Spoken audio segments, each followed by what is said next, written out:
Paper leak पे paper leak होना, दर्जनों बच्चों का सुसाइड कर जाना और दिल्ली पुलिस के द्वारा जिस प्रकार से बेरहमी से बच्चों की पिटाई करना, बच्चियों के साथ दुर्व्यवहार करना, इसको सही मानते हैं आप? एक तरफ तो छात्रों से समझौता कर रहे हैं, दूसरी तरफ इन्हीं छात्रों को कभी तो भाड़े का टट्टू बताते हैं, कभी विदेशी फंडिंग बताते हैं। धरातल पे कोई काम नहीं हो रहा है, तो जो पूरा सिस्टम है, सड़कों की हालत देखिए आप, क्या सड़कों की हालत होगी। कोई ड्रेनेज, कोई सीवरेज, कोई व्यवस्था नहीं है, जाम लगा रहता है, कोई प्लानिंग नहीं है गवर्नमेंट की। तो कोई ऐसी बारिश भी नहीं हुई, उसके बाद ये हाल है। अगर बरसात हो जाती तो क्या हालात होते आप समझ सकते हैं। एक तरफ तो छात्रों से समझौता कर रहे हैं, दूसरी तरफ इन्हीं छात्रों को कभी तो भाड़े का टट्टू बताते हैं, कभी विदेशी फंडिंग बताते हैं। राज आपका है, एजेंसी आपकी है, तो आपने समझौता क्यों किया? पहले विदेशी फंडिंग की जांच करते हैं, देश के सामने लेके आते हैं कि कहां से फंडिंग आ रही है। ये जनता को गुमराह करना कब बंद करेंगे ये लोग? इतना सब कुछ होने के बावजूद भी ये लोग नहीं सुधर रहे हैं और वापस वही भाषा बोल रहे हैं जो ये पहले बोल रहे थे। बच्चों पे AK-47 चलाना, उन पे पैलेट गन चलाना, क्या इसको सही मानते हैं आप? पेपर लीक पे पेपर लीक होना, दर्जनों बच्चों का सुसाइड कर जाना और दिल्ली पुलिस के द्वारा जिस प्रकार से बेरहमी से बच्चों की पिटाई करना, बच्चियों के साथ दुर्व्यवहार करना, इसको सही मानते हैं आप? ये मुद्दे से गुमराह करना चाहते हैं। ये कभी भी जो है बच्चों के हित में नहीं रहे, क्योंकि इनको वोट मिल जाते हिंदू मुस्लिम से, हिंदुस्तान पाकिस्तान से, और इसलिए फिर वही नाटक रचना शुरू कर दिया, विदेशी फंडिंग ये वो। इससे काम चलने वाला नहीं है। ठोस निर्णय लीजिए। और विदेशी फंडिंग है तो आप बताइए, आपने क्यों समझौता किया? आपके प्रधानमंत्री ने क्यों समझौता किया? बताइए। आप तो उनके निर्णय पर उंगली उठा रहे हो ना।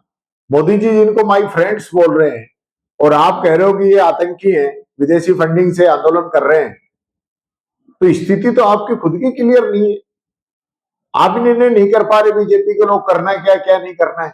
मदन दिलावर कहते हैं कि यहाँ तो जो है दिल्ली पुलिस ने कम किया है और ज्यादा करना चाहिए। तो ये गुमराह कर रहे हैं जनता को, इसके अलावा कुछ नहीं है। बात की जाए तो निकाय चुनाव राजस्थान में और पंचायत राज चुनाव जल्द ही होने वाले हैं। कांग्रेस की किस प्रकार की तैयारी और क्या उम्मीद है आपको? देखिए, कांग्रेस की पूरी तैयारी है। हमारे प्रदेश अध्यक्ष जी ने पूरे संगठन के रूप में पूरी मजबूती से काम किया है। हम लोगों ने सभी जगह जो है लगभग दौरे भी पहले हम कर चुके हैं और अभी भी पूरी मॉनिटरिंग हमारी चल रही है। नगर निकाय और पंचायत राज चुनाव में कांग्रेस अच्छी संख्या में जीतेगी। और ये जो गुमराह करने का काम कर रहे हैं, सबसे बड़ी बात यह है कि पहले चुनाव नहीं करा रहे थे, पर इसी मन में इन्होंने बहुत बड़ी गड़बड़ की है। नियमों से विपरीत जाके इन्होंने जो है वार्डों का गठन किया है। उसका भी जनता इनको जवाब देगी कि कांग्रेस का वोटर उसको इकट्ठा कर दो। कोई तो वो वार्ड बना दिया 4,000 का, कोई वार्ड बना दिया 40,000 का, ऐसे होता है।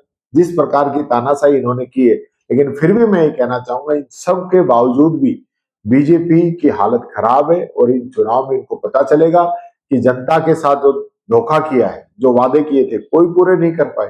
पंचायती राज के 3,000 करोड़ रुपए बाकी हैं, इन लोगों ने कोई काम नहीं किया। चुनाव नहीं होने की वजह से वो सारा लैप्स हो गया। दूसरा, संविधान को ही आप सीधा चैलेंज कर रहे हो। 5 साल में चुनाव होने चाहिए, आप नहीं करा रहे। 2 बार कोर्ट ने फटकार लगाई, वहां आपने माफी मांगी, और अब कैसे आपने कह दिया कि भाई OBC की रिपोर्ट आ जाएगी, और आपने पूरा चुनाव का कार्यक्रम ही जारी कर दिया। तो ये अब कैसे कर दिया? तो ये सिर्फ गुमराह कर रहे थे, जानबूझ के चुनाव नहीं करा रहे थे। मतलब इस बार मानसून की यदि बात की जाए तो राजस्थान के अधिकतर जिलों में मानसून मेहरबान नहीं रहा। पिछले साल की तुलना में इस साल 33 से 40% तक बरसात कम हुई है अब तक। इस तरह देखते हैं। देखिए, बरसात की कमी होने से राजस्थान में बहुत बड़ा नुकसान होता है, क्योंकि ऑलरेडी हमारे यहाँ पे बरसात कम होती है। जितनी बरसात है उससे भी लगभग 35-40% कम बरसात होना, ये एक किसानों के लिए और आम पब्लिक के लिए बड़ा निराशाजनक समाचार है।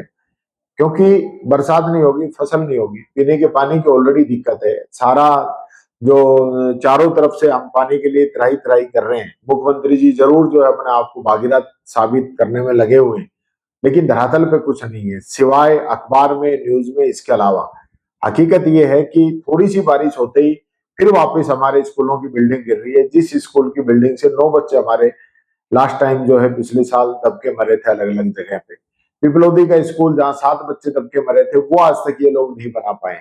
एजुकेशन के अंदर लगातार जो है ड्रॉप आउट बढ़ता जा रहा है, नामांकन घटता जा रहा है, एजुकेशन के पद रिक्त पड़े हैं और हमारे एजुकेशन मंत्री जी जो है अनर्गल बयानबाजी देने में लगे हुए हैं, धरातल पे कोई काम नहीं हो रहा है।